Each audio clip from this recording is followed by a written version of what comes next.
Good morning. This is Jeff Bagwell, Public Information Officer for Rural Metro Fire. Today we're in the kitchen and we're talking specifically about kitchen fires. In our society right now, we've got a lot of people going back to work, a lot of parents. That's going to leave a lot of teenagers and a lot of young people at home that potentially could have more problems for us in the fire department.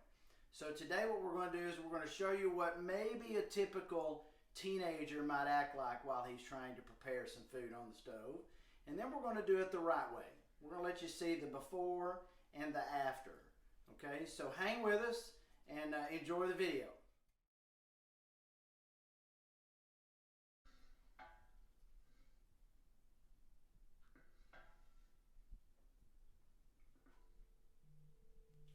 Whoa. Hey, baby. No, I'm doing nothing. Oh, okay. Yeah.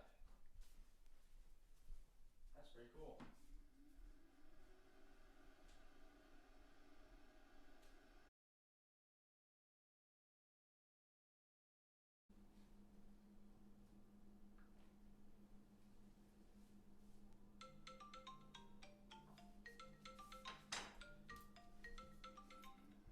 Hey, baby. What's up? No, I'm doing nothing. Oh, no. I gotta go. Noodles are on fire. God, he's freaking killing me. Jesus.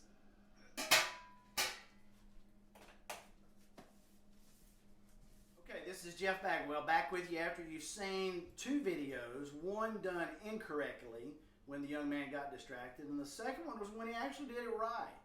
Okay, he went through the proper methods to do things, and we want you to do these things and remember these things and practice them and review them with your kids.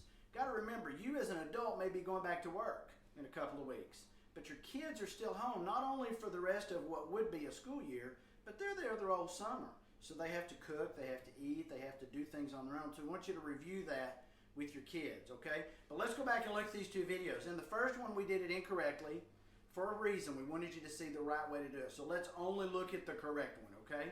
So in the correct one, you remember when the pot caught fire, when he noticed it, what did he do? First thing, he grabbed a pot holder to protect himself. Okay, secondly is he grabbed the lid and he approached the pot that was on fire from this direction, keeping it away from him. And once the pot was off, well, the last thing he did, he reached across and he turned the eye off. Got to remember, there's three things that make a fire, three things that have to happen. One is you have to have fuel, that was whatever was in the pot. You have to have the heat source, which was the eye on the stove. And the last thing is oxygen. Well, oxygen's in the room. The only way you can actually take away the oxygen is to put the lid on it. Once you put the lid on it, it goes away. Now, what happens if we don't have a lid to fit that pot? Maybe it's an odd shape, maybe it's too large. So it's pretty easy. Grab a cookie sheet. Nice and flat, large. Do it the same way. Approach it from a safe position, right over top. Does the same thing. That's what we want to do, is take that oxygen away before we take the heat away. Okay, now before we talk about all the mitigation processes and how we handle it if it catches on fire, let's talk for just a minute about prevention. Okay, a lot of times people will put spices and things to cook with over top of the stove.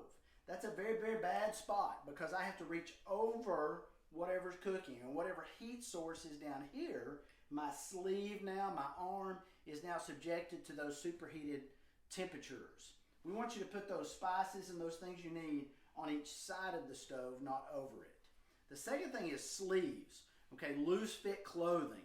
Okay, don't cook with any loose fit clothing because that's just something that can catch on fire, especially in our scenario that we had where you actually had a pot that caught on fire.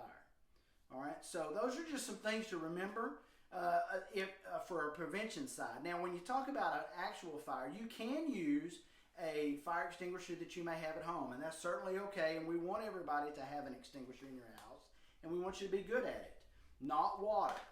Okay, water on a cooking fire is not what you want. Water, baking soda, flour, things like that. You want to use a fire extinguisher if you're going to use one. That should never be a substitute for calling the fire department, calling 911 to get us to respond. Too many times we've seen a fire that happens in the pot, spreads up the back wall into a roof vent and up into the attic before the person realizes what's happened. And they think they've put the fire out on the stovetop when in fact they have a fire raging above them in the attic. So it's very important to still call the fire department, to still let those firemen come in with thermal imaging cameras and such like that, to ensure that that fire hasn't progressed to a state that's going to potentially damage your house in a much more severe way. That's all I've got for you today. This is Jeff Bagwell, Rural Metro Fire in Knox County, Tennessee. Please check us out on the social media sites. Go to our YouTube channel and subscribe to that. We'd love to see you. If you've got questions, please let us know if you have those questions so that we can try to answer them as best we can. Thank you for watching.